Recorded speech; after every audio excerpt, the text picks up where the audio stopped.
Minerva पाठशाला में आप सभी का स्वागत है और आज हम स्टार्ट करने जा रहे हैं कक्षा 9 की गणित। कक्षा 9 की गणित में हमारी फर्स्ट एक्सरसाइज है संख्या पद्धति और संख्या पद्धति में प्रश्नावली आज हम करेंगे 1.1। इसका संख्या पद्धति का परिचय का वीडियो मैंने एक बना दिया है, वो आप पहले देख लीजिए। उसमें संख्याओं के बारे में मैंने समझाया है, उसके बाद आप स्टार्ट करिएगा प्रश्नावली 1.1। इसमें देखिए पहला क्वेश्चन दिया हुआ है, क्या शून्य एक परिमेय संख्या है? क्या इसे आप P/Q के रूप में लिख सकते हैं, जहां P और Q पूर्णांक हैं और Q बराबर नहीं है 0। ये जो निशान होता है इसका मतलब होता है बराबर, और अगर कट हो उसमें तो होता है बराबर नहीं है। तो यहाँ पर दिया हुआ है Q बराबर नहीं है किसके? शून्य के। तो अब करेंगे हम इस क्वेश्चन को। वैसे मैंने फर्स्ट वीडियो में सभी संख्याओं के बारे में आपको बताया हुआ है, जिसमें परिमेय संख्याएं क्या होती हैं और पूर्णांक क्या होते हैं, तो आप उसमें थोड़ा डिटेल से पढ़ लीजिए, उसके बाद आप इसको देखिएगा। प्रश्न दिया है हमारा, क्या शून्य एक परिमेय संख्या है? तो सबसे पहले हम इसका उत्तर लिख देंगे कि हाँ, शून्य एक परिमेय संख्या है। ये हमारा हो गया इसका उत्तर। इसके आगे अब बढ़ेंगे, क्या इसे आप P/Q के रूप में लिख सकते हैं? तो देखिए, जब हम संख्याओं के बारे में पढ़ते हैं, आपने परिमेय संख्याएं मतलब भिन्न पढ़ी होंगी। कोई भी संख्या होती है हमारी दी हुई है, जैसे 4, यहाँ मैं बताती हूँ 4 दी हुई है। अब 4 को ऐसे ही रखना है और इसके बटे में कोई ऐसी संख्या मानिए जिससे इसका मान ना बदले, तो हम यहाँ मानते हैं 1। तो देखिए 1 से जब हम 4 को भाग करेंगे तो 4 ही आ जाएगा। तो इस तरीके से हम बनाते हैं परिमेय संख्याएं। जब परिमेय ना हो और हमें उस संख्या को परिमेय संख्या बनाना हो, तब हम इस तरीके से परिमेय संख्या बनाते हैं। कोई भी संख्या है, जैसे कि 2 है, अब इसका मान ना बदले, ये 2 का 2 ही रहे और ये परिमेय भी बन जाए, तो इसके लिए हम इसके बटे में भाग करेंगे किस संख्या से? 1 से। तो वही हाल है हमारा शून्य का भी। तो हम शून्य लिखेंगे और कह रहे हैं क्या इसे आप P/Q के रूप में लिख सकते हैं? P/Q का मतलब होता है, P/Q का मतलब होता है अंश और हर के रूप में। मतलब ऊपर एक संख्या लिखिए जो अंश का काम करे, एक बटे का निशान लगाइए, एक हर में संख्या लिखिए जो हर का काम करे। तो इसका मतलब होता है P/Q। इसलिए बोला जाता है कि P/Q के रूप में लिखिए। तो देखिए P तो यहाँ पर 4 दिया हुआ था और Q हमने मान लिया 1। तो देखिए P भी हो गया और Q भी हो गया, P/Q के रूप में लिख दिया, ये हो गया 4। अब जैसे ये 2 है, 2 को ये 2 था, अब शून्य की जगह अगर केवल 2 दिया होता और पूछा होता कि क्या 2 एक परिमेय संख्या है, तो आप कहते हैं हाँ 2 एक परिमेय संख्या है। क्यों है? क्योंकि आप 2 लिख सकते हैं, बटे का निशान लगा सकते हैं, उसके बटे में आप 1 लिख सकते हैं। तो इससे क्या हो जाएगा? 2/1। देखिए P/Q के रूप में आ गई है, तो ये भी एक परिमेय संख्या है। ऐसे ही हम बात कर लेंगे शून्य के बारे में। तो देखिए शून्य लिखेंगे और शून्य के बटे में हम लिख देंगे 1। तो ये देखिए यहाँ पर ये हो गया P और बटे का निशान, और इसको हमने मान लिया Q, तो ये हो गया हमारा P/Q के रूप में हो गया। तो ये भी हो गई हमारी एक परिमेय संख्या। अब कह रहे हैं जहां P और Q पूर्णांक है, तो P और Q पूर्णांक है। पूर्णांक का मतलब मैंने आपको बताया हुआ है। पूर्णांक का मतलब होता है सभी संख्याएं जो प्लस में हो या माइनस में हो, जो संख्याएं होती हैं वो सभी पूर्णांक होती हैं। जैसे कि अगर हम बात करें, देखिए ये जो संख्या रेखा होती है इस तरीके से, आपने 6, 7, 8 में पढ़ा होगा, तो इस पे हम नंबरिंग लिखते थे। यहाँ बीच में शून्य होता था, इधर की सारी संख्याएं क्या होती थी?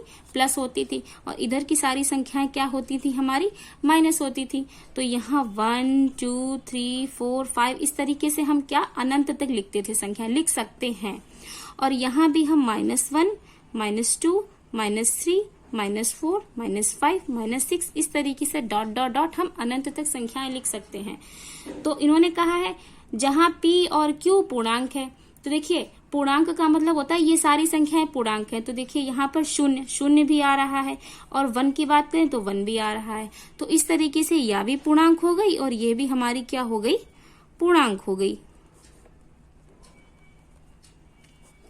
अब अगला इन्होंने कहा है और q बराबर 0 नहीं है। तो देखिए q बराबर तो हमने 1 रख दिया, मान बदला कहीं 0/1 रहा, तो ये हो गया हमारा परिमेय संख्या भी हो गई, q बराबर 0 भी नहीं है और ये दोनों पूर्णांक भी हैं।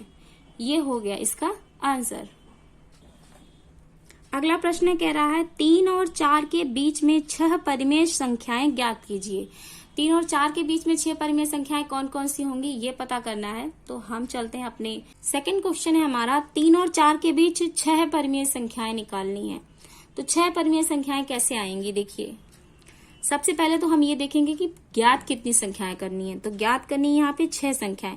अब 6 करनी है तो हम लिखेंगे 6 और जितनी संख्याएं हमें ज्ञात करनी होती हैं उसमें +1 कर देते हैं। तो 6 में +1 करेंगे तो ये आ जाएगा हमारा 7।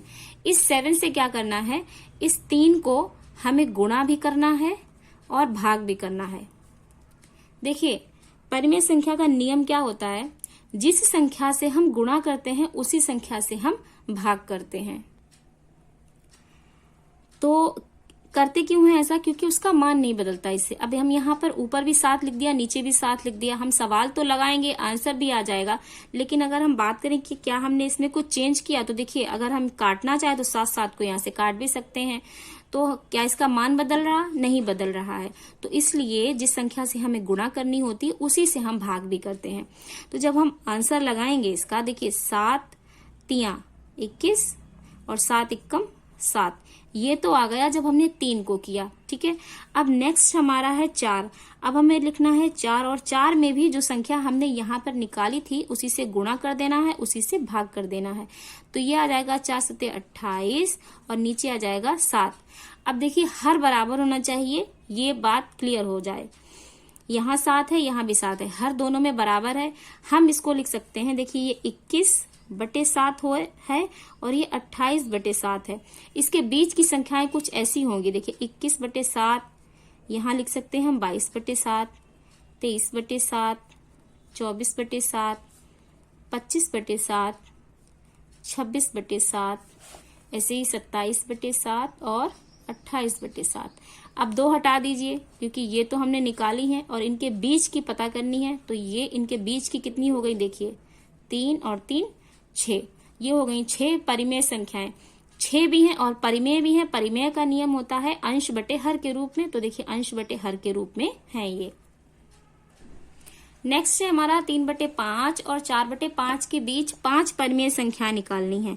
तो देखिए 5 परिमेय संख्या निकालनी है, फिर से जाएंगे, कितनी निकालनी है 5, तो 5 लिखेंगे और +1 कितना आ गया हमारा 6। अब इस 6 से क्या करना है, जो पहली परिमेय संख्या दी है 3/5, इसमें हमने गुणा भी करनी है और भाग भी करना है। तो ये आ जाएगा 6 तियां 18 और 5 छक्का 30। ऐसे ही यहाँ 4/5 दिया हुआ है, 4/5 में भी हमें 6 से गुणा और 6 से भाग करना है। तो 4 6 चौक 24 और 5 छक्का 30, देखिए हर बराबर आ रहा है दोनों में। अब हम इसके बीच की संख्याएं निकाल लेंगे। तो यहाँ देखिए 18/30 है, 18 के बाद पढ़ते जाइए जब तक 24 ना आए। 18, 19, 20, 21, 22, 23, 24 और बटे में सभी के कितना है 30।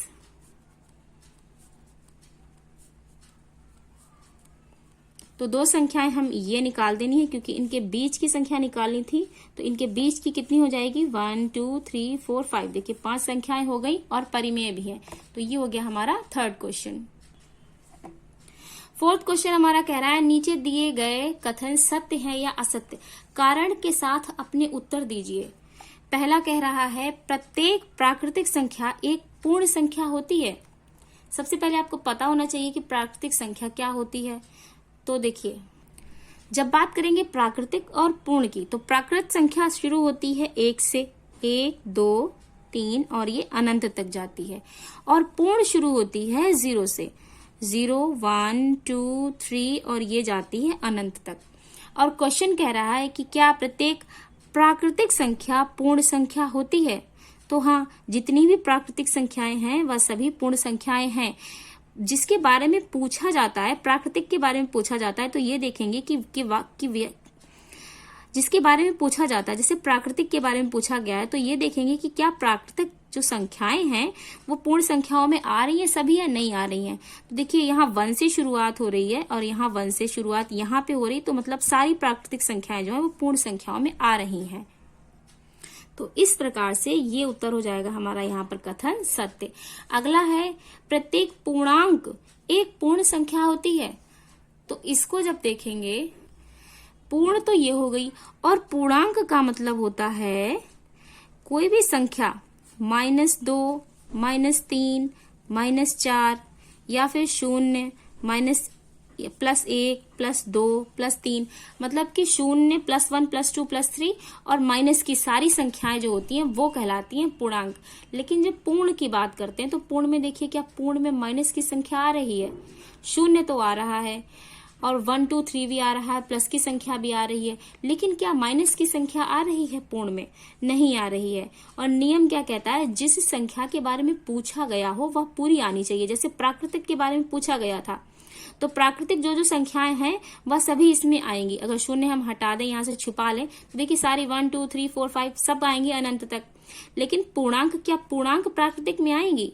सॉरी, क्या पूर्णांक पूर्ण में आएंगी? तो पूर्णांक पूर्ण में आ तो रही है, लेकिन आधी आ रही हैं, 0 से आ रही हैं, इधर की तो आ ही नहीं रही माइनस की। तो सेकंड वाला क्वेश्चन हमारा हो जाएगा गलत। तो सेकंड में हम कह देंगे यहाँ पर असत्य। फिर है प्रत्येक परिमेय संख्या एक पूर्ण संख्या होती है। पूर्ण तो हमें पता चल गई, पूर्ण में प्राकृतिक तो आएगी लेकिन पूर्णांक नहीं आएगी। अब बात करेंगे परिमेय की। परिमेय हमने अभी पढ़ी है। परिमेय संख्या का मतलब होता है P/Q के रूप में लिखी होनी चाहिए संख्या। वह संख्या हमारी क्या हो जाएगी? वह संख्या हमारी पूर्ण संख्या हो जाएगी। तो देखिए P/Q के रूप में अगर कोई संख्या लिखी हुई है तो क्या वह पूर्ण संख्या होगी? नहीं होगी, ये गलत दिया हुआ है। क्योंकि P/Q के रूप में तो हम लिख सकते हैं 4/3। अब ये तो बटे में लिख गई, ये 4, ये बटा, ये 3 P/Q के रूप में। और यहाँ तो सिंगल नंबर लिखा हुआ है, यहाँ पर तो बटा लगा ही नहीं कहीं पे, तो ये तो केवल नॉर्मल नंबर लिखे हुए हैं, पूर्ण संख्याएं हैं। तो इसलिए हमारा थर्ड क्वेश्चन भी हो जाएगा गलत। तो जो हमारा थर्ड है इसमें हम लगा देंगे गलत, ये भी हो जाएगा गलत। ये हो गई हमारी एक्सरसाइज 1.1 कंप्लीट।